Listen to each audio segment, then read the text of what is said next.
Hey everybody, I'm Chef Tom with atbbq.com.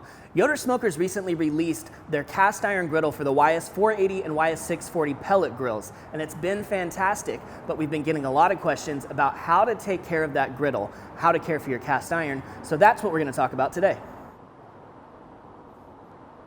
The first thing you'll want to do after cooking on it is just let it cool down. And I know this seems a little bit counterintuitive because a lot of times when you've cooked on junk onto your grill grates, you're thinking, I'm going to hit it while it's hot with a brush and get it off of there. The thing about that is a lot of times you're using some pretty abrasive wire brushes, and we don't want to use that kind of a brush on our cast iron griddle because you could damage that seasoning that you built up on the outside. So very first thing is just let it cool down. Next, you're going to get it under some really hot water. And we've got some stuff that's cooked on here pretty good, seasoning from a tri-tip roast. When we get some hot water on it, we can kind of start to soften it up. That's going to make it easier to get it off of there. Now, one of the tools I like to use are these little Lodge plastic scrapers.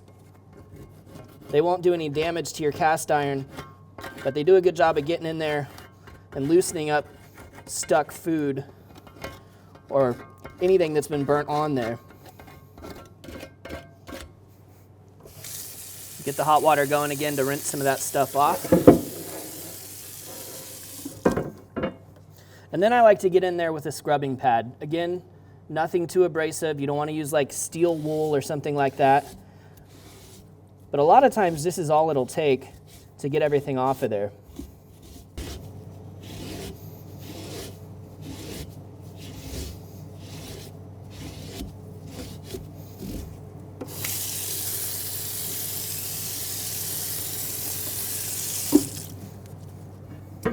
All right, I'm gonna dry this off a bit just with a kitchen towel. And kitchen towels work the best for this, but you'll probably wanna have one that's dedicated for your cast iron because it will pick up a little bit of grease here and there.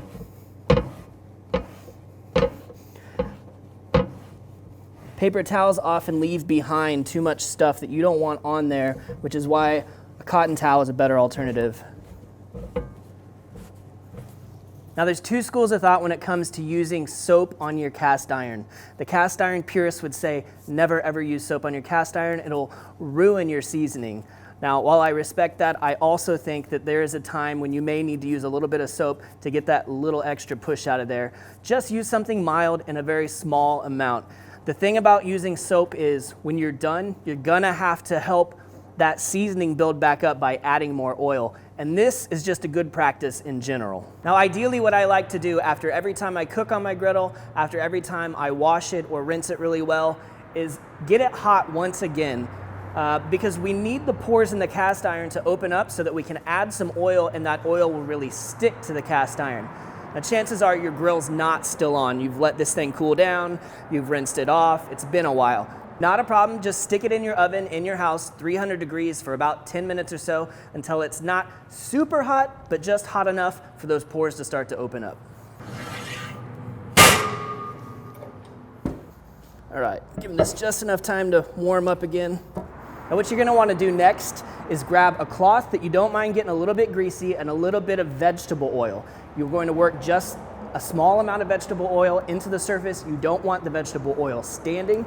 You don't want to have too much because it'll actually become sticky and do the opposite of what you're trying to do, which is create a nice, smooth cooking surface. Lodge actually has their own care kit for their cast iron, and it works on any cast iron. It works great. So this is their oil that they recommend using. It also comes with one of these little brushes, which is great for finishing touches when you're rinsing everything off. You've also got your silicone hot handle holder, which doesn't do us any good when we're working with a griddle, but you've probably got cast iron skillets at home as well. And of course, there's that scraper that we used in the sink. These things are great. So we're just gonna hit this with a little bit of the oil. We've got our rag, just kind of work that into the surface. Now, if you're familiar with this griddle, then you know that the opposite side of this griddle is just a smooth griddle, not the raised ridges. And the reason we're showing you how to clean this side is because it's by far the more difficult of the two sides. The opposite side, you do every step that we did on this one, you just do it a lot faster and with a lot less effort.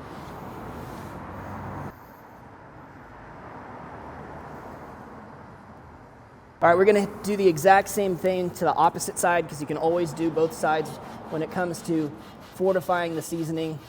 Just a little bit of oil, work it in there really nice. Make sure you're not leaving too much behind. That's really all there is to it. I would definitely recommend storing this in a dry spot. You can put it out in your garage. Just make sure it's not gonna get any moisture on it that will cause any rusting. Hope you guys have enjoyed these helpful tips for keeping your cast iron in the best possible condition. Be sure to check out atbbq.com for the Yoder Smokers cast iron griddle and all the other products you see featured on this page. And if you have any questions, please don't hesitate to reach out to our team. All things barbecue, where barbecue legends are made.